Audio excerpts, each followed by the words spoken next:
जिस भाव को आदरणीय डॉक्टर शर्मा जी ने अभिव्यक्त किया उसमें अध्यात्म की अनुभूति भी है और परमात्मा वही मनुष्य को अपना बनाता है जहाँ उसके अंदर दिव्यता हो, सात्विकता हो, सौंदर्य के भाव हो और मानवता के प्रति समर्पित दृष्टिकोण हो।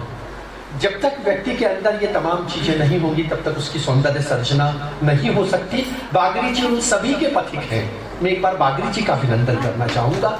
आदरणीय विजय बागरी जी, समापन के क्षण है, उसके बाद हम अलंकरण, सम्मान और स्वागत सत्कार के बिंदु तक पहुँचेंगे। इस बीच हमारे मध्य सम्मानीय श्री कमलेश तिवारी जी सभागार में उपस्थित हैं, उनका अभिवादन करते हैं। सम्मानीय श्री दिनेश सोनी जी, आपका भी हार्दिक अभिवादन है। और मंच पर आसीन परम श्रद्धेय डॉक्टर कृष्णकांत चतुर्वेदी जी, इस मंच की अगर बात करें तो ये मंच शब्दों के भगवान का मंच है और एक बार इन शब्दों के भगवान की हम अभिवंदना अपनी तालियों से करें। और हम जो श्रोता है ना, वो इनके भक्त हैं, इनके अभिव्यक्ति के भक्त हैं। जो सृजन इनका है, जो चिंतन इनका है, जो धाराएं इनकी प्रवाहित हो रही हैं, वो साहित्य जगत की ऐसी संपदा है जिसको शब्दों में हम अभिव्यक्ति ही नहीं कर सकते। तो इस मंच को प्रणाम। और इस मंच पर जब डॉक्टर कृष्णकांत चतुर्वेदी हो, जो हिंदी, संस्कृत, अंग्रेजी विविध भाषाओं में निष्णात हो, जिनकी चिंतन धारा में जीवन के सौंदर्य की, अध्यात्म की रसानुभूति अभिव्यक्त होती है, तो ऐसे विद्वत मनीषी, कालिदास अकादमी के पूर्व निदेशक, जबलपुर प्रदेश और देश की साहित्यिक संपदा के एक ऐसे विद्वत मनीषी जिनके दर्शन मात्र से, जिनके श्रवण मात्र से हम अपने अंतर्मन को आह्लादित अनुभूति से जोड़ते हैं, परम श्रद्धेय डॉक्टर कृष्णकांत चतुर्वेदी जी के लिए एक बार तालियां और उनसे प्रार्थना कि वो आशीर्वाद दें। 8:30 पे हमें समापन बिंदु तक पहुंचाना है, जिसमें हमें अभी सम्मान भी करना है पूज्य डॉक्टर कृष्णकांत चतुर्वेदी जी का ये आशीर्वचन। बहुत प्रभा जी, डॉक्टर कृष्णकांत चतुर्वेदी जी, छाया जी, बस केवल 20-25 मिनट हम आपसे और लेंगे। आदरणीय डॉक्टर कृष्णकांत चतुर्वेदी जी उद्बोधन देंगे। उसके बाद जिन विद्वत मनीषियों को इस मंच से सम्मानित करना है वो सम्मान का क्रम होगा। और जो आप सब जिस प्रेम भाव से आदरणीय बागरी जी के लिए उपस्थित हुए हैं, उनके प्रति आप अपने श्रद्धा भाव, आत्मीय भाव समर्पित करेंगे। हृदय से अभिवादन है वंदना सोनी जी का, डॉक्टर सुरेंद्र लाल साहू जी, इंजीनियर, नेत्र विशेषज्ञ, उनका भी अभिवादन है। जयंती ते सुकृतिनः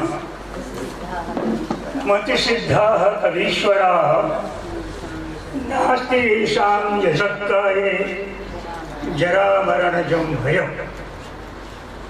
आज के हमारे अभिनंदनीय, अत्यंत प्रिय विजय बागरी जी, मंच पर विराजमान राष्ट्रीय ख्याति के श्रेष्ठ कवि आचार्य भगवत दुबे जी, झांसी से पधारे परम सम्माननीय श्री ब्रजेश शर्मा जी, और अत्यंत सम्माननीय जिनका हम अत्यंत विद्वत्तापूर्ण वक्तव्य सुन रहे थे, ऐसे हमारे श्री श्याम सुंदर लाल जी, श्याम सनेही लाल जी और सत्य जी, सामने बैठे सभी लोगों का नामोल्लेख करना संभव नहीं है, पर अतिथि के रूप में हमारे बीच पधारे कटनी के प्राचार्य अवस्थी जी का नाम उल्लेख करके मैं अपने कर्तव्य की इतिश्री करता हूँ। आज का ये आयोजन संस्कार धारने के लिए ऐतिहासिक आयोजन है। एक संबोधन छूट गया जो मैं विशेष रूप से करना चाहता हूँ, और वो संबोधन एक ऐसी कवयित्री का है जिसे सुनकर मैं उसकी रचनाओं से बड़ी गहराई तक प्रभावित हुआ। भाषा का लालित्य, कविता में गांधीर्य, कविता के मानकों का आत्मीयकरण, अंतःकरण को उद्वेलित करने वाली शब्द परंपरा, इन सब को जो सहज रूप से व्यक्त कर पाती है, ऐसे हमारी रानी बेटी नेहा मिश्रा जो रांची से हमारे बीच जहाँ पधारी है, मैं उसका अभिनंदन करता हूँ। मैं ये शब्द बहुत कम प्रयोग करता हूँ, पर मैं उसके अभिनंदन शब्द का प्रयोग दो कारणों से किया।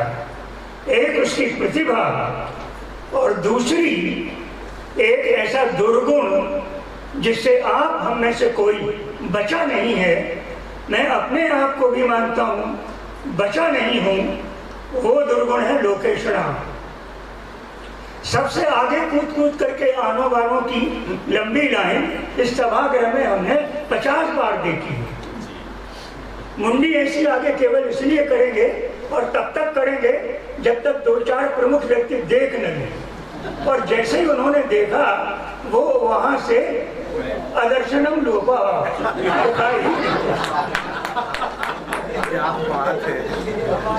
मेला हमारे बीच में आई है।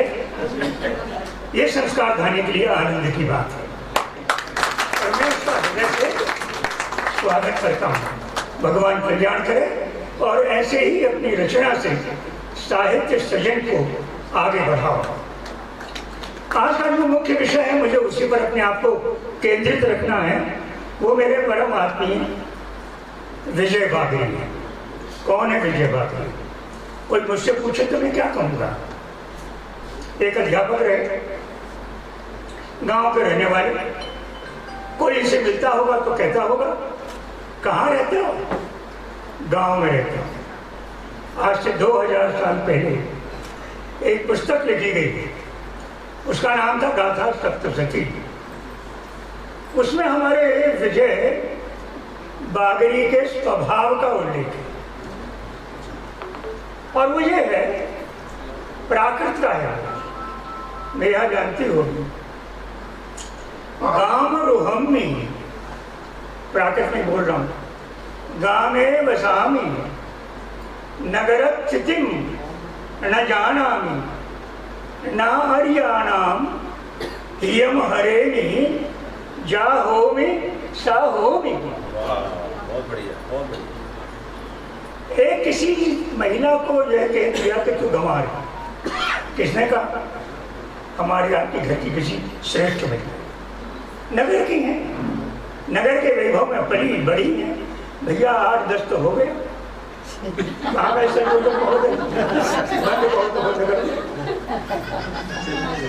तो पूछा, ये गंवार यहाँ कैसे आ गई? उसने बड़ा अच्छा उत्तर दिया।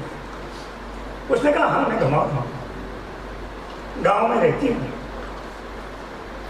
मैं नहीं जानती कि आपका लोकाचार क्या होता है, आपका व्यवहार क्या होता है, नहीं जानती।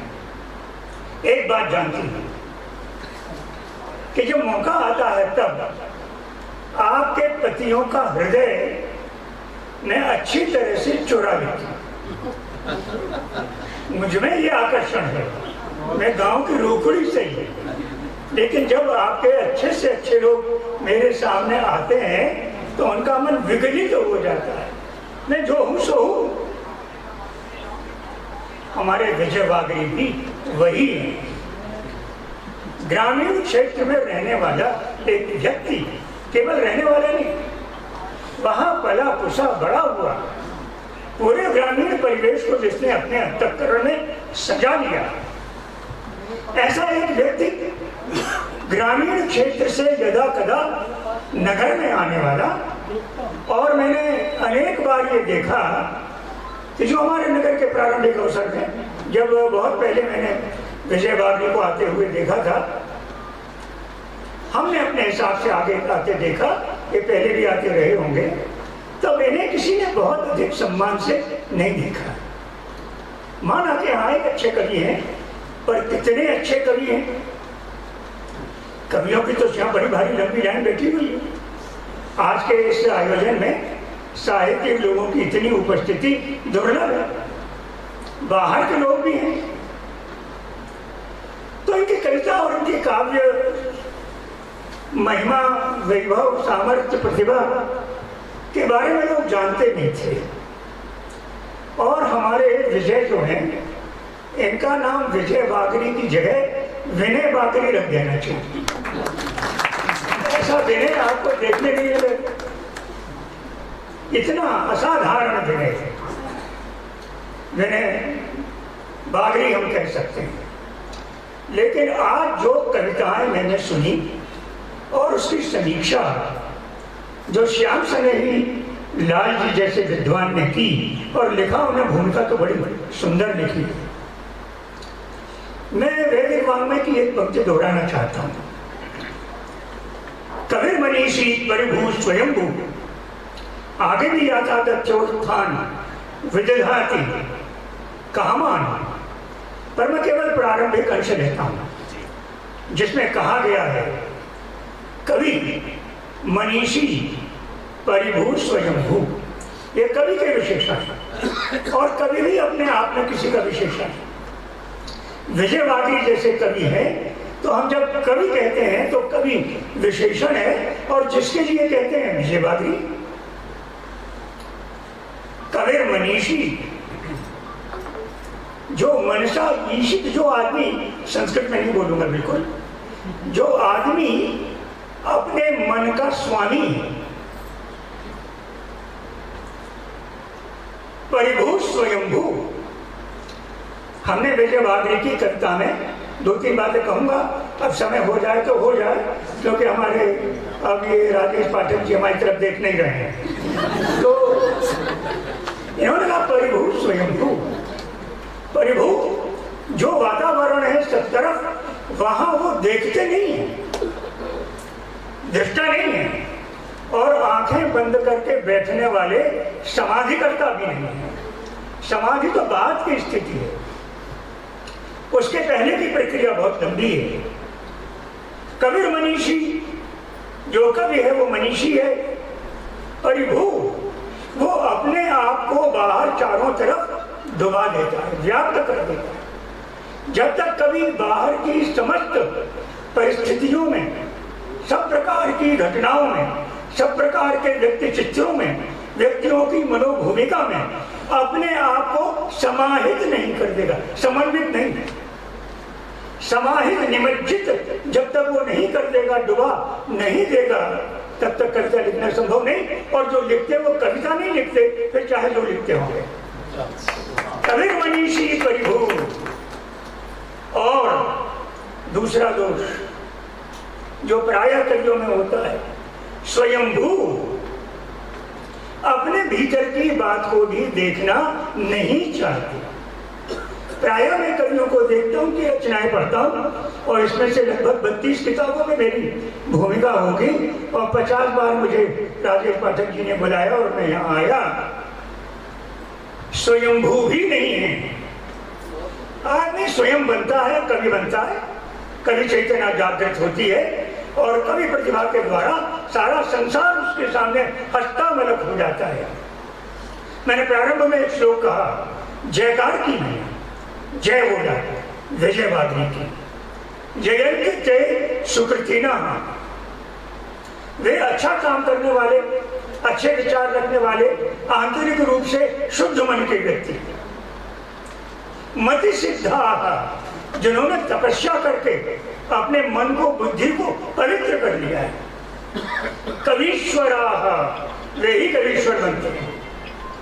कवया कवया बहवा, बहुत से श्लोक हैं, कवि तो बहुत से हैं। कवयंती थे कवयंती ले, वो लोग केवल कहते हैं, कहने के अलावा कुछ नहीं करते। हमारी बात कड़वी लगे तो लगे, दोबारा मत बुलाना। वे कवि हैं क्या? जो वास्तव में कविता करते हैं क्या? तो जो व्यक्ति कविता करता है उसको पहले स्वयंभू अपने अंतःकरण में प्रवेश करना चाहिए। परकाया प्रवेश एक बात है, और स्वकाया बोध और स्वकाया का अन्वेषण, स्वकाया की अनुभूति, ये आवश्यक है। जब हम विजय वागरी को सुन रहे थे, मैंने इनको पढ़ा है, और पढ़ते समय संस्कृत विद्यार्थी की दुर्बलता भी आई है, और संस्कृत पढ़ने का लाभ भी मिला है। और आज वागरी को सुना भी है, अनेक बार टेलीफोन पर बात हुई। मैंने प्रारंभ में कहा कि वागरी कौन है, मैं अपने हिसाब से बताता हूँ। क्योंकि मुझे आज केवल बागरी पर ही बोलना है, न शास्त्र पर बोलना, न किसी और विषय पर बोलना। बागरी कवि है, और जहां वो जो श्लोक मैंने कहा आपको, वो ईशावास्योपनिषद का 8वां मंत्र है। मंत्र में कवि किसके लिए कहा गया? हम तो बागरी के लिए कह रहे हैं, भगवान के लिए कहा गया। भगवान क्या है? कवि है, मनीषी इत्यादि इत्यादि। प्रत्येक कवि कहा हमारे श्याम सुंदर हीरालाल जी ने, अपारे काव्य संसारे कवि रेखा नियत कृत नियम रहताम लाद में, ये कविता के बारे में कहा। अपारे काव्य संसारे कवि के बारे में कहा। रचनाकार है वो, कविता ही नहीं लिखता, संसार बनाता है। विजय बागरी ने कविता ही नहीं लिखी। फिर विजय बागरी के अंदर जहां एक और अपनी धरती माता की सुगंध है, वो सुगंध इसके अंतःकरण में व्याप्त है, वहीं दूसरी ओर विजय बागरी एक मर्यादा का पालन करते हैं। बड़ा कठिन है। कवियों में मर्यादा का होना आज एक प्रकार का बड़ा आश्चर्यजनक विषय हो गया है। मर्यादा तोड़ना सरल हो गया है। अपने मन की कुत्सा को, मन की कुंठा को, मन की दुर्बलता को और अपनी अपूर्ण महत्वाकांक्षाओं और लालसाओं से भरा मन का कविता लिखेगा। समाधि की बड़ी दूर की बात। तो जब विजय बागरी एक मर्यादा की सीमा बना के चलते हैं, और सीमा के आगे बिल्कुल भी कभी भी मैंने विजय बागरी को आगे बढ़ते ही देखा। जो सीमा हमारे मन में, आपके मन में है ही नहीं, हम उसके प्रति निष्ठावान नहीं, उस सीमा का निर्माण करके विजय बागरी ने अपने आप को मर्यादा में बांध लिया। ऐसा नहीं कि विजय बागरी उच्छृंखल नहीं हो सकता। क्यों नहीं हो सकता? बचपन में उसने वो सारी बातें अनुभव की हैं जो हमने आपने की, वो सारी अच्छी बुरी बातें की हैं जो हमने आपने की। ऐसे व्यक्ति को उच्छृंखल होने में कितनी देर लगती है, लेकिन मर्यादित होने में पूरा जीवन लग जाता है। मर्यादित होने में पूरा जीवन लग जाता है। और कोई कवि वाणी, प्रतिभा, शब्द, भाव, लोकप्रियता के शिखर पर बैठा हुआ अगर अपने ऊपर मर्यादा का बंधन बांधता है, मानिए उसके अंतःकरण में कविता श्रृंगार बनकर के नृत्य करती है। अब हमारे विजय बागरी के व्यक्तित्व की ये विशेषता, इनकी विनम्रता से हम बड़े प्रभावित हैं। अध्यक्ष का दुखद दुर्भाग्य है जो प्रायः मुझे भोगना पड़ता है, आज तो नहीं भोग रहा, ये भोगना पड़ता है। आपके पीछे काल है घड़ी और मेरे सामने काल है। घड़ी हमारे सामने रखी है। हमारे आयोजक महोदय ने कहा आज 20 पर समाप्त करना था और चतुर्वेदी जी बक किए जा रहे हैं आज 25 तक। अरे भैया बंद करो, कहाँ तक बोलोगे इसके आगे? वो तो मैं अपनी बात बंद करना चाहता हूँ और विजय बागरी को हृदय से आशीर्वाद देना चाहता हूँ। यद्यपि हमारी सबसे अधिक चिंता राजेश करते हैं और वो भले कुछ कहें लेकिन हमारे बोलने के समय में अतिक्रमण नहीं करते। विजय बागरी की कविता में मैंने बहुत बातें पाई। आपने तो कालिदास के दर्शन उसमें किए, मैंने भी प्रतिध्वनि सुनी। प्रतिध्वनि जयदेव की भी सुनी, पर जयदेव की प्रतिध्वनि में जयदेव में शब्द विन्यास ज्यादा प्रमुख है और भाव विधा उसकी तुलना में, भाव तो है पर उसकी तुलना में दुर्बल। पर विजय बागरी की शब्द योजना और भाव प्रवणता, ये दोनों बातें बराबरी से श्रेष्ठ हैं और इस दृष्टि से मैं उनको हृदय से आशीर्वाद करता हूं। आज पहली बार, अंत में पहली बार आज मुझे घबराहट हो रही थी बोलने में, जो कभी होती नहीं। एक तो श्याम सुंदर हीरालाल जी बैठे थे, और उनको मैंने पढ़ा था, विद्वान आदमी सत्य जी बैठे और हमारा ये विजय बैठा था। तो मुझे लग रहा था कि ये मैं ध्यान से सुन रहा था, ये अगर सब बोल जाएंगे तो चतुर्वेदी जी क्या बोलेगा। तो मैंने ये सोचा अगर एक दिन में अच्छा नहीं भी बोला, क्या बात, मेरा मन डोल गया और विजय बावरी के कारण बहुत मुक्त नहीं भी हो पाया। आप में से कोई भी ऐसा नहीं है जो मुझे पहली बार सुन रहा, सुना है, लेकिन आज ये कमी रह गई और वो कमी की मैं पूर्ति करना चाहता हूँ। ये हमें देखो शिक्षा दे रहे हैं ना, यही डर था। ये हमें कह रहे हैं आप एक बात छोड़ दे रहे हैं, तो मैं छोड़ूंगा नहीं, पहले से तय करके आया हूँ। आप लोग बैठे तो और न बैठे तो। एक बात मैं और करना चाहता हूँ, अन्यथा संस्कारधानी का जो मान है वो नहीं रह जाएगा।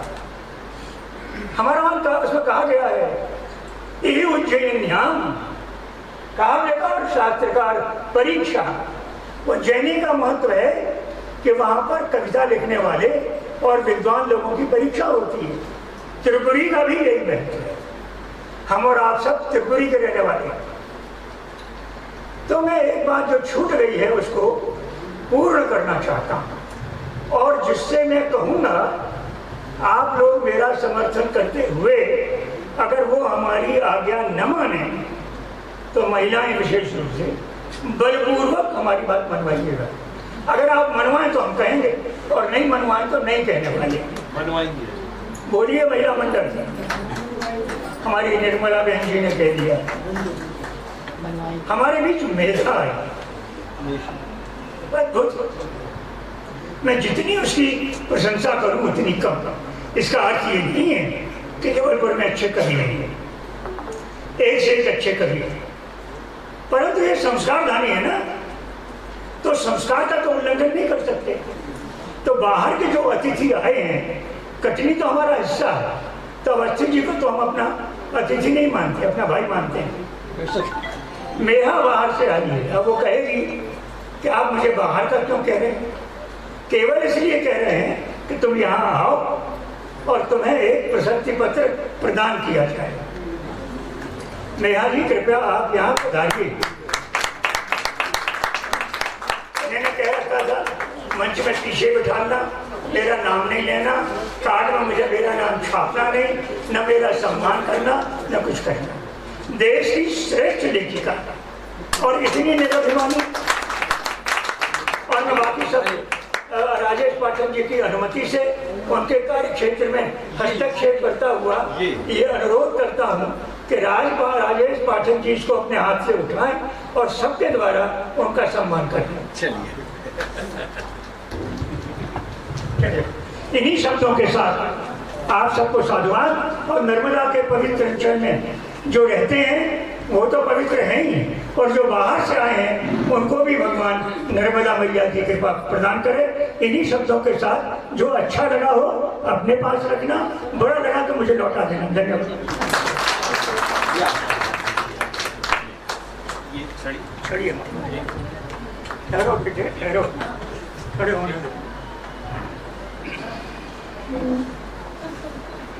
मेघा मिश्रा विजय पकड़े रहो जी, जिनके शांतिपूर्ण सृजन का संस्कारधानी जबलपुर द्वारा अभिनंदन सम्मान। नेहा जी आपके शब्दों का, आपके सृजन का, आपकी चेतना का, आपके लेखन का, आपकी अभिव्यक्ति का और आपके मौन बैठने का सबका अभिनंदन है। जिस शांत भाव से आकर पीछे की पंक्ति में बैठ गई और उसके बाद बारंबार ये उन्होंने निवेदन किया कि मुझे मंच तक मत लाना, लेकिन मैं उनको इसलिए लाया कि उनके जीवन साथी कृपया मंच पर आए। अमितेश जी बिटिया मंच पर आए, अमितेश और बल्लरी। आइए आइए मंच पर एक बार इस परिवार के लिए अभिनंदन करें, तालियों के साथ अभिनंदन। बल्लरी और अमितेश, मेघा झारखंड से संस्कारधानी जबलपुर तक आना, इस ग्रीष्म में पूरी श्रद्धा भक्ति भाव से बागरी जी की सृजन साधना को अपना नेह अपनत्व समर्पित करना और बागरी जी की दिव्यांगना के लोकार्पण पर पीछे की पंक्ति में बैठना, ये भी सब उल्लेखनीय बातें हैं। ये मुस्कान भी उल्लेखनीय है, ये व्यक्तित्व भी उल्लेखनीय है, कलम भी उल्लेखनीय है। तो मैं निवेदन कर रहा हूँ मंच पर आसीन विद्वत मनीषों से कि वो शाल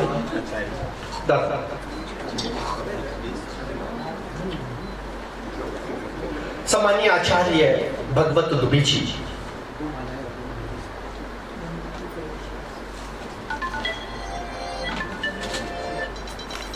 हृदय से अभिवादन।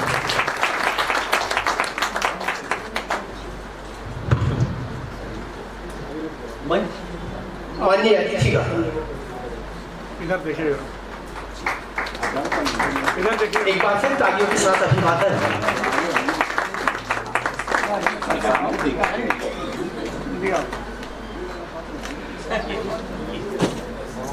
मेहा मिश्रा, जिनकी शब्द साधना का अभिवादन अभिनंदन। दे दो पुस्तकें। जी जी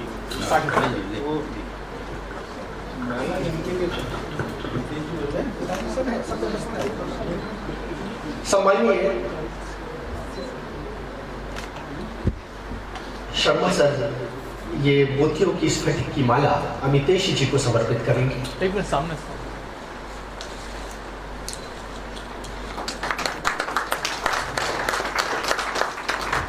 बल्लरी जी को, सामने आओ।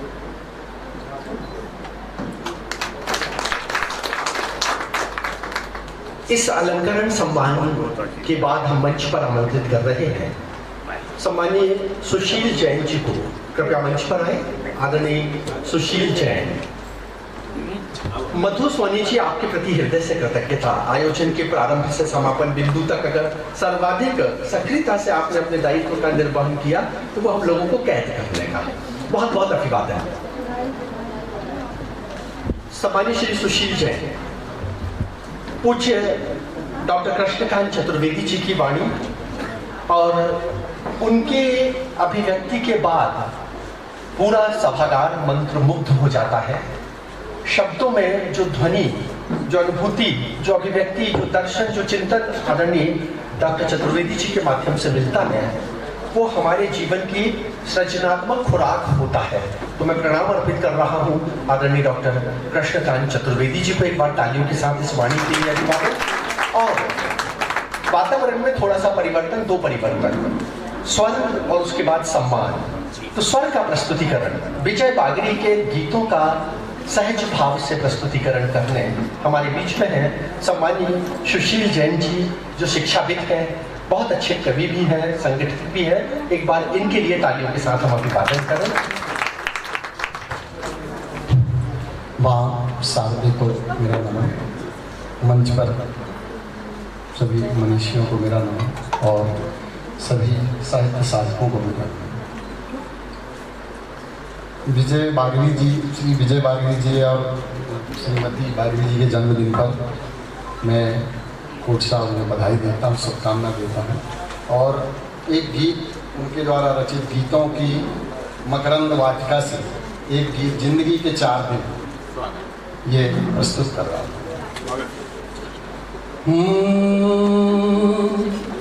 जब अंधेरा भयावह लगे सामने,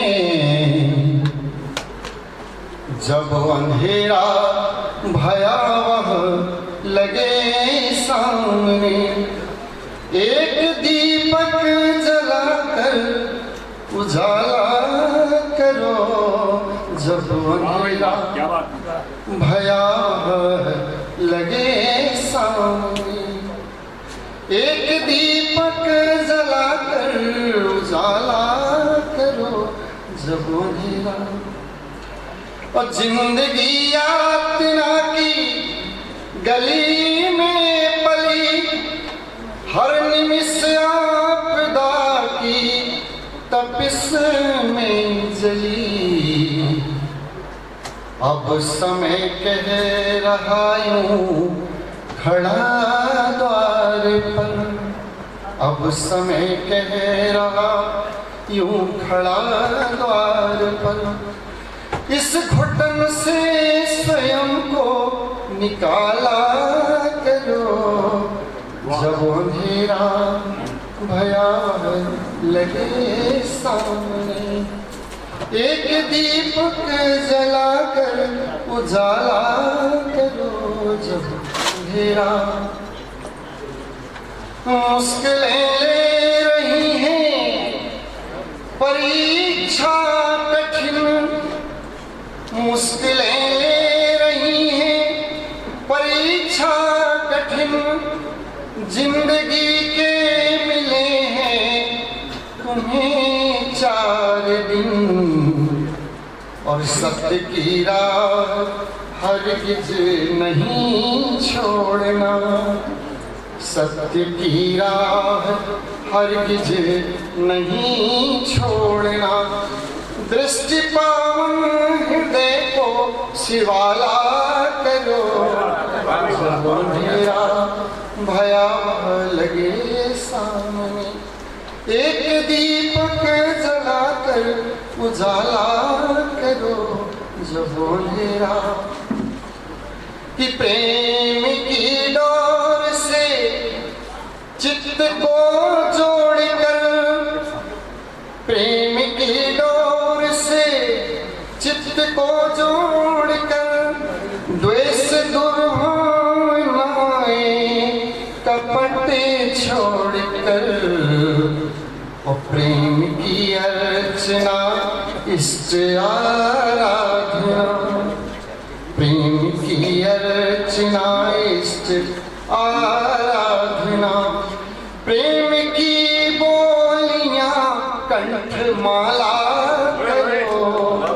जब अंधेरा भयावह लगे सामने, एक दीपक जलाकर उजाला करो। जब अंधेरा भयावह लगे सामने।